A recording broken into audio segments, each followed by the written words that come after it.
The sun had barely begun to rise over the mountain ridge when the emergency radio crackled once, then fell silent. Deep within the Glacier Pines Reserve, a ranger named Evan Moore had failed to check in. At first, no one panicked. Evan was a seasoned field officer, known for his calm under pressure and relentless dedication. But by midday, when the second call went unanswered, concern turned into dread. It had been 48 hours since the storm swept through the northern zone, flooding trails and collapsing 2 bridges. Evan had volunteered to scout the damage alone, insisting he'd be back before nightfall. That night never came. What followed was pure silence. Miles away from any base camp, Evan lay face down in a shallow ravine, his left leg twisted beneath a fallen log and blood matting his temple. He hadn't moved for hours. His radio was shattered, and his water bottle lay just out of reach. The storm had passed, but the forest remained eerily still. Too still. But then a sound broke through the quiet. Leaves crunched. Branches snapped. Heavy breathing came closer. They emerged from the shadows one by one. 3 massive grizzly bears, wild, unpredictable, and terrifying to even the most experienced rangers. Their fur was wet, their nostrils flared, and their eyes scanned the motionless body beneath them. One of them huffed lowly and sniffed the air. Another stepped closer, pawing the earth beside Evan's leg. What happened next would defy every instinct, every survival manual, and everything we thought we knew about wild animals. The largest bear stepped even closer, its massive head looming inches from Evan's bloodied face. Its breath came in slow huffs, and its nostrils flared with every scent it pulled from the air. One paw, nearly the size of a dinner plate, thudded beside Evan's shoulder. The bear could have ended him in seconds. One swipe, one bite. That's all it would have taken. But it didn't. Instead, it paused, lowered its head, and nudged Evan gently with the tip of its nose. Evan groaned, the smallest sound, almost a whisper in the wilderness, but the bear's ears twitched at it. Evan's eyelids fluttered briefly before falling shut again. He didn't know where he was. He didn't even know he was surrounded. The last thing he remembered was the sudden snap of a mud-covered tree root and the sickening fall. Then, nothing. The second bear approached from the left, stopping a few feet away. Unlike the first, this one didn't test the ranger's body. It sat, just sat, watching. A strange kind of stillness came over the group, like they were waiting for something, or someone. Far off, a helicopter blade thudded through the sky. Search and rescue had finally been dispatched, but they were still miles out and didn't yet know where to look. And down below, something even stranger was happening. The first bear, the one who'd nudged Evan, moved to the side and laid down, its body stretched protectively beside him. It wasn't aggression. It wasn't curiosity. It was something that looked eerily close to guard duty. Minutes passed. Evan stirred again, this time with a gasp of pain. His vision blurred, spinning between treetops and fur. Panic set in, but he couldn't move. He was too weak. His throat was dry, lips cracked. When he tried to lift his arm, his shoulder screamed in protest. Then, something warm pressed against his cheek. He turned his head slowly, eyes meeting the calm gaze of the bear lying beside him. Instinct said scream, run, fight. But all he could do was stare and breathe. Up in the search chopper, Ranger Maria Vega scanned the canopy with binoculars. She'd served beside Evan for 6 years and knew his routes by memory. But nothing. Below looked familiar. Trees stretched endlessly, wild and unbroken. Until something caught her eye, a flash of movement, unnatural. She leaned closer. "Wait, go back," she shouted to the pilot. "I saw something." The chopper circled. Again, and there it was, a clearing, flattened grass. Something large and brown shifting beneath the trees. "Is that a bear?" the pilot muttered. "No, that's 3 bears." Maria's heart dropped. Then she saw it. The faint glint of a ranger's badge caught the sun just long enough for her to recognize it. Oh my God, it's Evan. Back on the ground, the Grizzlies had formed a silent perimeter around the ranger's body. Not once did they bare teeth. Not once did they growl. It was as if they sensed he didn't pose a threat. He needed help, and in the wild, help comes in the most unexpected forms. Maria didn't wait. As the pilot hovered above the clearing, she radioed base and requested an immediate backup team on the ground. "We've got eyes on Evan. He's down, and he's surrounded. 3 Grizzlies. I repeat, 3 Grizzlies." Back at command, jaws dropped. Protocol demanded caution, but Maria didn't care. She knew Evan, knew he wouldn't have survived alone this long. And if he was still breathing, it was only because something strange, something nearly unbelievable, was happening down there. The chopper circled one last time before pulling back, far enough not to startle the bears, but close enough to keep eyes on the scene. Maria kept her binoculars fixed. She could see Evan now, barely moving, but alive. The biggest grizzly still lay curled beside him, like a silent guardian. Another one shifted behind them, lifting its nose toward the sky, catching the hum of the rotor blades. When the first rescue team arrived on foot an hour later, they moved slowly, rifles lowered but ready. Maria met them near the trailhead and led them in. Every step toward the clearing was layered with tension. No one dared speak. The forest had gone strangely quiet, as if it too was holding its breath. Then they reached the edge of the trees, and what they saw brought everyone to a standstill. Evan lay half-conscious in the grass, lips moving but no sound coming out. The say. 3 bears were still there, unmoving, watchful. One of the younger rangers raised his rifle. "I have a shot," he whispered. "No," Maria snapped, grabbing his arm. "Put it down." "But they're not attacking. Look at them." It was impossible to explain, but the energy in the air was clear.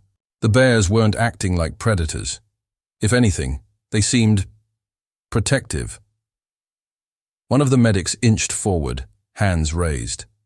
The bear closest to Evan lifted its head and sniffed the air, but made no move to threaten. It simply stood up, turned once to glance at the ranger, and then slowly lumbered back toward the tree line. The others followed. No rush, no fear. Just a quiet departure, like their job had been done. Maria and the medic rushed in. "Evan, it's me." "You're safe now," she whispered, kneeling beside him. He blinked slowly, lips cracking open. "They didn't leave," he murmured. "They stayed. We saw," she said, her voice cracking. The medic got to work immediately, stabilizing. His leg, checking his vitals. Another ranger radioed in the update. "Target secured. Bears have cleared. Ranger alive. We're bringing him home." Back at the base, word spread faster than wildfire. Everyone expected carnage. But instead, they got something else entirely. A story that challenged everything they thought they knew about wild animals. Later that evening, as the sun dipped behind the peaks, Maria sat beside Evan's hospital bed. He was hooked to fluids. Leg in a brace, eyes still a bit foggy, but his voice was stronger now. "I don't understand," he said softly. "Why didn't they hurt me?" Maria shook her head. "Maybe they saw something we didn't. Maybe they don't always do what we expect." Evan looked down at his arm, at the deep bruise shaped like a paw print, not from a strike, from a nudge, a wake-up call, and somewhere deep in the glacier. Pines, 3 grizzlies vanished into the forest without a trace. By the next morning, the story had already made its way into national headlines. "Grizzly bears guard injured ranger until help arrives," one headline read. Another declared, "Beasts are guardians. Ranger claims bears saved his life." Social media couldn't get enough. Clips from the helicopter footage went viral. Within hours, and what began as a rescue mission deep in a forgotten corner of Montana turned into a conversation across the country, and even around the world. Evan, still in recovery, could barely process the wave of attention. His hospital room was flooded with flowers, letters, and messages from strangers thanking him for his service and sharing their own beliefs about animal intelligence, empathy, and even divine intervention. But for Evan, none of it felt like a spectacle. It felt deeply personal, like something sacred had happened out there in the forest, and no one could truly understand it except him. Maria visited often, keeping reporters at bay and answering what questions she could. Every time someone asked, "Do you really think the bears were protecting him?" she'd pause, not because she doubted it, but because the truth felt too surreal to simplify into a soundbite. What she had seen with her own eyes still haunted her in the best way. Meanwhile, the Wildlife Division launched an investigation trying to piece together what could explain such bizarre behavior. Were the bears acting territorial? Was Evan covered in a scent that confused them? Had they just eaten and been unusually passive? But the more they dug, the more the facts refused to cooperate. Bears don't lie down beside wounded humans. They don't form circles around them. They don't linger quietly for hours, watching, waiting. Evan recalled one detail that no one could ignore. It was like they were communicating with each other, he said during one of the debriefs, like they had decided together not to leave me. Biologists debated it. Ethologists argued. But none could come up with an answer that didn't require bending what they believed to be true about wild animal behavior. Back at the park, things changed. Visitors began arriving with a new reverence, whispering about the guardian grizzlies. Some left flowers near the trailhead. Others donated to ranger programs, hoping their money would help better protect those who protected the forest.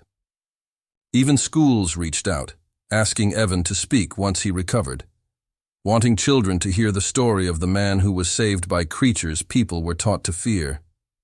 But behind the awe and fascination, something quieter stirred in Evan. The memory of lying helpless in the dirt, not knowing if he would ever be found, and then sensing, not hearing, not seeing, but sensing, that he wasn't alone.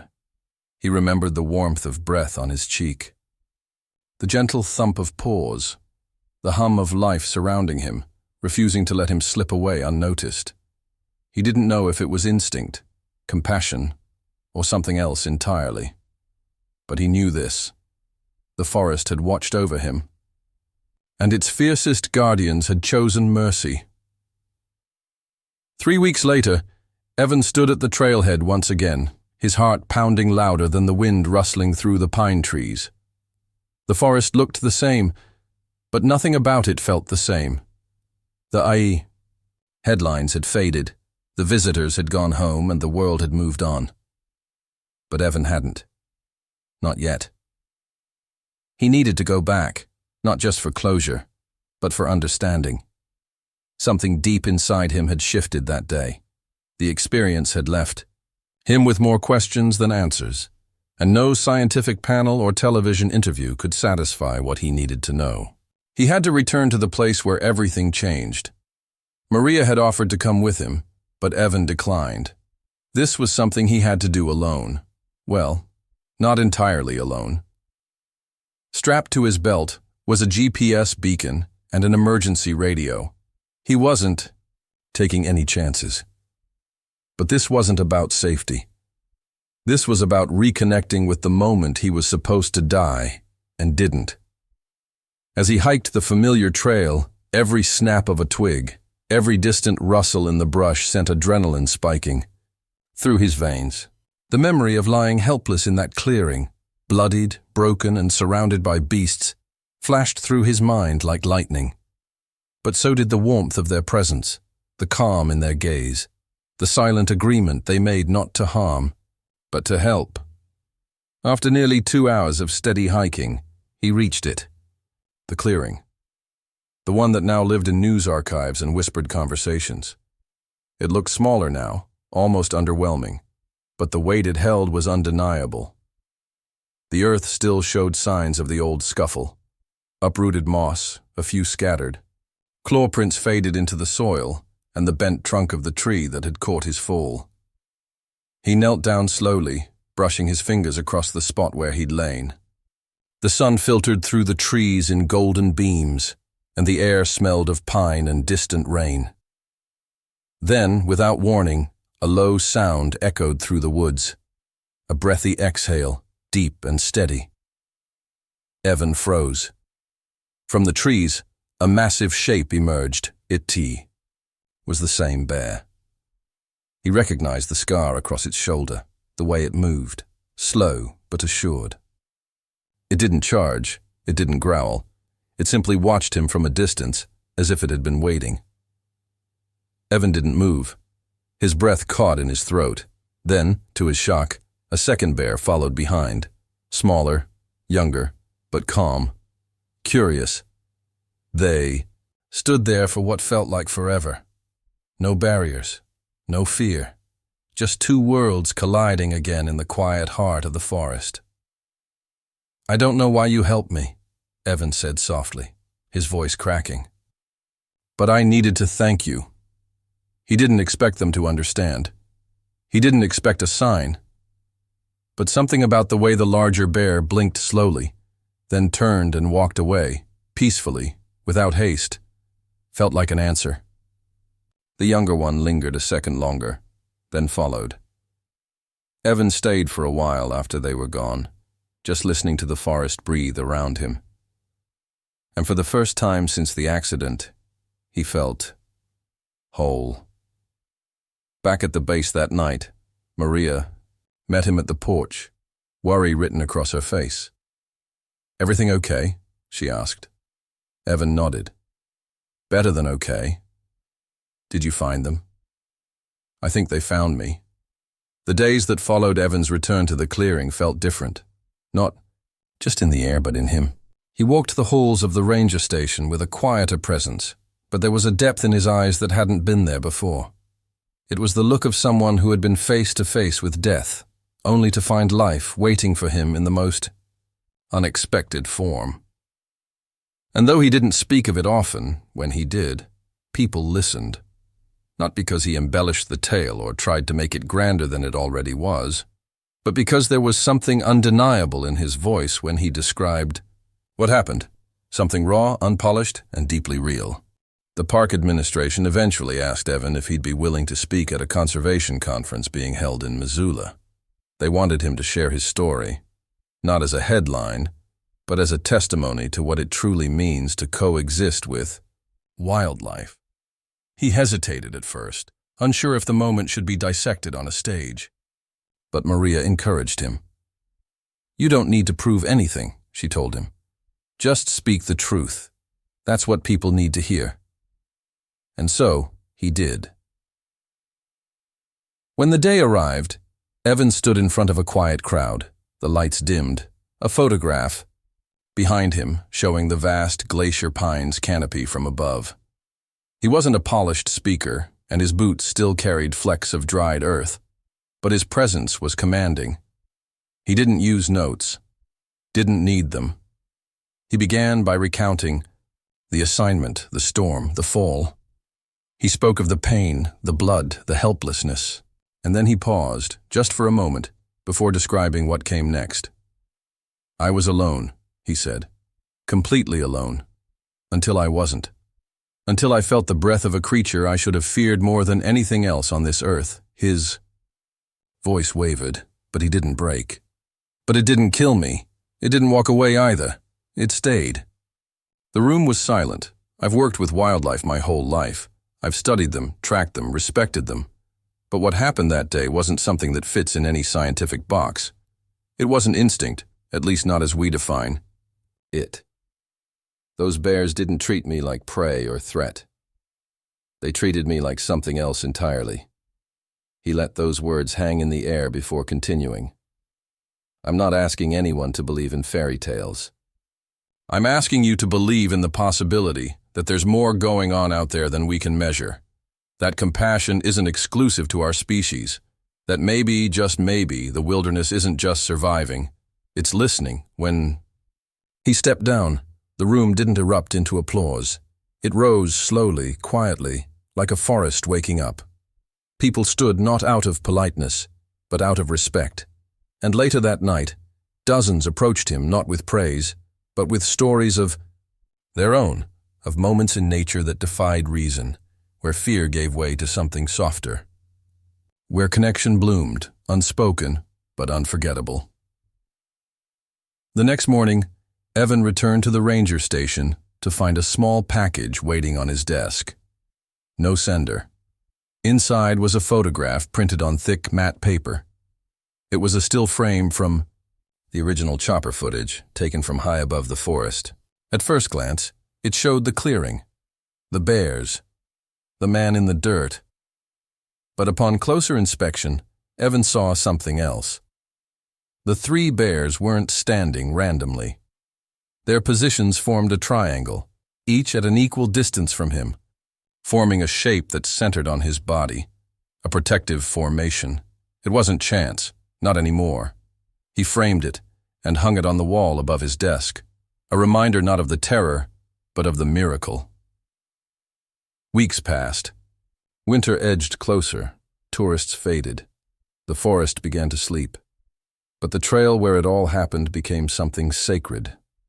Quiet visitors would sometimes leave handmade tokens at the edge of the clearing, painted stones, wood-carved bears, or simply notes folded into the bark of nearby trees. The park never removed them. One evening, just before the snow began to fall, Evan walked the trail again. Alone. No cameras, no reporters. Just him and the trees. He didn't expect anything, didn't need anything. But as he approached the clearing, a hush fell across the wind. And there, at the far end of the trees, stood the large grizzly. Their eyes met. The bear didn't move. Neither did Evan. There was no fear between them, only silence and something too vast to name. And then, like before, the bear turned and disappeared into the forest, as if he had only come to say goodbye. Evan stayed for a moment longer, breathing, in the cold air, letting it fill every corner of him. Then he turned back, leaving footprints in the snow, but behind him the forest kept its secrets. Some stories are never meant to be explained, only felt and remembered.